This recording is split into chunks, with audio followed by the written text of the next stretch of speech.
kag magandang umaga sa ating lahat mga kapwa ko ka-farmers. So ngayon June 7, pangatlong araw sa ating ampalaya. So sa araw ito mga kapwa ko ka-farmers from Luzon, Visayas at Mindanao, pati sa abroad at sa ibang bansa. So sa lahat kong mga subscriber, mga viewers, share at commentator, maraming salamat po. So ngayon po ay araw ng linggo, ay nagpapadilig po tayo no ng first dilig o first application ng fertilizer sa ating ampalaya na ang variety po ay Mestiza F1. So naitanim natin siya June 5, kahapon 6, ngayon 7, araw ng linggo. So share ko lang sa inyo mga ka-farmers ang fertilizer nating ginagamit din sa pagdilig. Ito po ay naglalahok tayo ng Unique 16, and then Mega Multiflan Vitamin, Wucosim Granule at saka Dopos. So sa first dilig natin mga ka-farmers, naglalagay po tayo no ng APSA 80 na bawat drum ay nilagyan natin ng 100 ml, isang drum mga ka-farmers. Ibig sabihin pag meron kang 1 liters, 10 drum na po mga ka-farmers, kasi maganda natin siyang gamitin sa first dilig at saka kung meron Serenade o Bio-Organica. So yun po ang maganda natin gamitin pang lahok sa mga fertilizer, para ang nutrient na available sa mga fertilizer natin ginagamit ay diretsong mapakinabangan. Kaya nga sa umagang ito, yan, naglulusaw kami ng fertilizer dito lang, kasi kinukuha pa sa kabilang area ang mga hose no, para madala natin doon banda. So ngayon mga ka-farmers, yun po ang ating APSA 80 na nilalagay, produkto sa Amoy Philippines. Ito mga ka-farmers, yan ang ating APSA 80. Yan, so mainit no, para makita, pipicturan ko. Yan, yan ang ating APSA 80, ang ating ginagamit.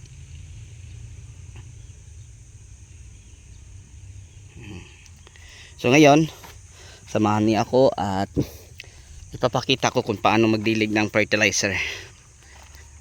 So napakainit mga ka-farmers, kaya nga naglagay ako ng sa aking cellphone. So tatlo lang po silang nagdidilig sa ng fertilizer, and then ang lawak po ng didiligan nila ay nasa 6,000 kapuno, malapit magdalawang hektarya.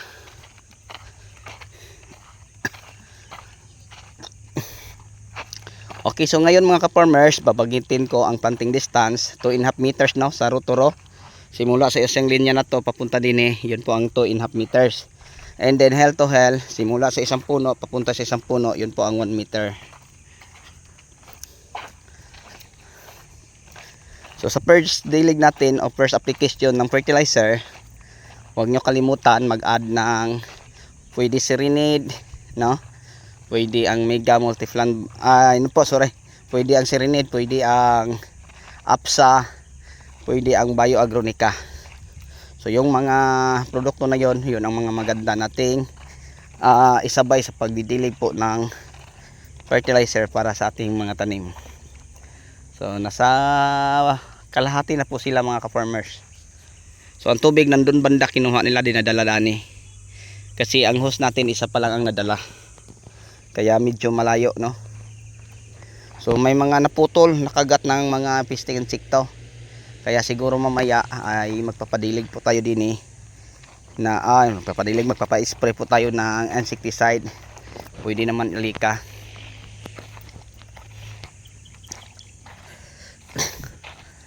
Ganyan mga ka-farmers ang pagdilig. So ingatang hindi mabasa ang dahon mga ka-farmers, kasi pag once na mabasa ang dahon, diretso po masusunog ang ating dahon ng ampalaya. So mas maganda ingatan no. Then ang pagdilig ng fertilizer diretso po sa puno. Ayan. So pagkahapon, kung walang ulan ngayon, so banlawan namin to kahit tagsang sardinas lang din no. So ang purpose po natin mga ka-farmers, para kumapit ang ugat no sa ating ampalaya, sa lupa, hindi lang sa soil media kung saan natin sila pinupunla. Kasi pag once na ay makakapit na ito mga ka-farmers, kahit sobra pang init, no, hindi na po sila lalanta kasi ang ugat nila ay nakakapit na sa lupa kung saan natin sila itinatanim. Kaya nga sabi ko, ingatan na hindi mabasa ang dahon. So yan lang, oh. Yan, may mga naputol, kinagat ng lipot-lipot, kinating nila.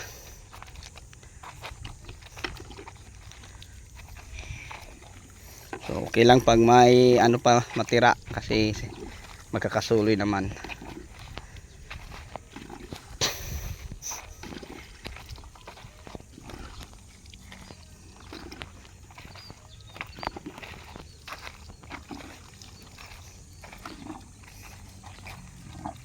So ganyan lang mga ka-farmers ang pagdilig ng fertilizer.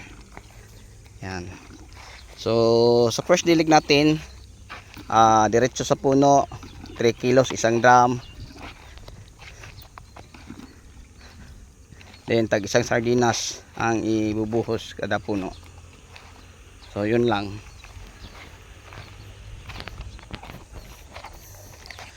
Ito press na press kasi malilom din ni banda. So yung ganito kaluwang, tatlo lang sila kasi yung ibang tao natin nandun sa ating isang area, no, yung farm 1 natin, ito ay farm 2 natin.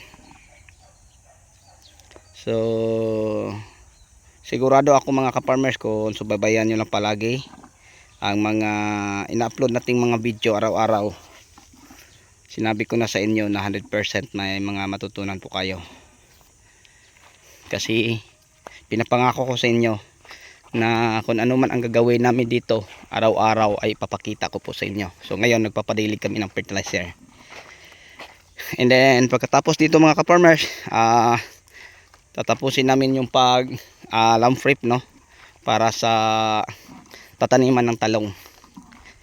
So may punla na po kaming talong mga ka-farmers. So ipapasilip ko po sa inyo, no, sa susunod na mga araw para may makita kayo. Yan, okay na yun ang tag isang sardinas diretso sa puno. Yan. So yan, kita nyo mga ka-farmers, oh, nabula. So dahil po ito ay sapsa. Okay, so once na makakain na to mamaya mga ka-farmers, o sa sunod na mga 3 araw, hindi na to siya malalanta kahit mainit pa. So yan lang mga ka-farmers, ulitin ko, ngayon first application po natin ng fertilizer sa ating tanim na ampalaya, na sa ngayon ay 3 days na itanim, 5, 6, 7, bali pangatlong araw. So napadilig na tayo ng fertilizer. Ang pagdilig diretso sa puno, kung mainit, banlawan ang tubig para hindi masyadong maalat, no. So pwede na mga bandang alas 3 papuntang hapon, pwede. So pwede po kayo magdilig kahit ganito kainit, oh, tinding init. Walang problema naman mga ka-farmers. Basta sundin nyo lang ang i-advise ko sa inyo, na kung walang ulan mamaya ay didiligan ng tubig. So yun lang. So 3 lang po sila din, no, na nag-fertilizer, and then ako, ayan, magtitiller ako sa tataniman namin yung talong. Kasi kunti na lang naman, wala na siguro mga nasa mga 1/4 hectares na lang siguro yung araruhin namin. Yan ang ating tataniman ng talong.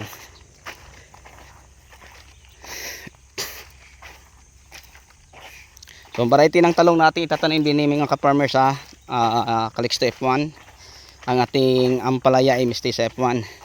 So bukas June 8 available na sa lahat ng agri-supply ang Mestiza F1.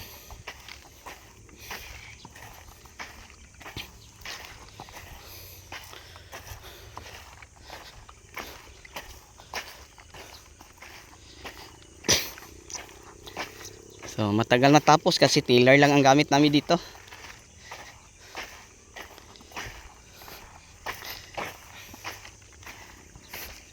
So kung may mga katanungan man po kayo mga ka-farmers patungkol pa sa ibang ginagamit natin din ma-insecticide, ma-fungicide or ma-problema sa inyong mga tanim kung ano, paano natin masolusyonan. Dahil may kunti na po tayong alam o kunting karanasan, pwede niyo po ako i-comment, no? Kasi yun ang sasabihin ko sa inyo, yung kunti nating mga kaalaman sa paghahalaman ay hindi ko po ipagdamot sa inyo.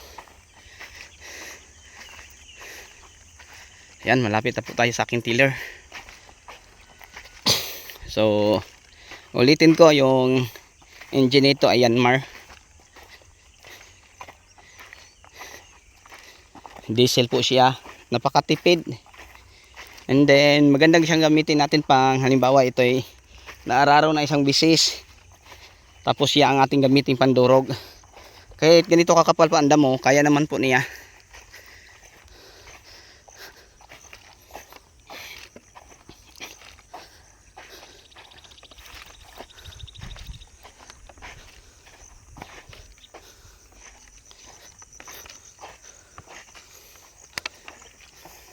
So yan po ang ating tiller.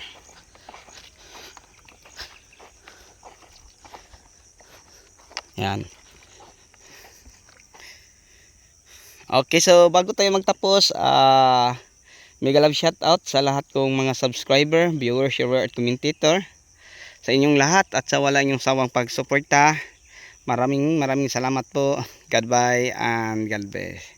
Thank you. See you next vlog. Mga ka-farmers.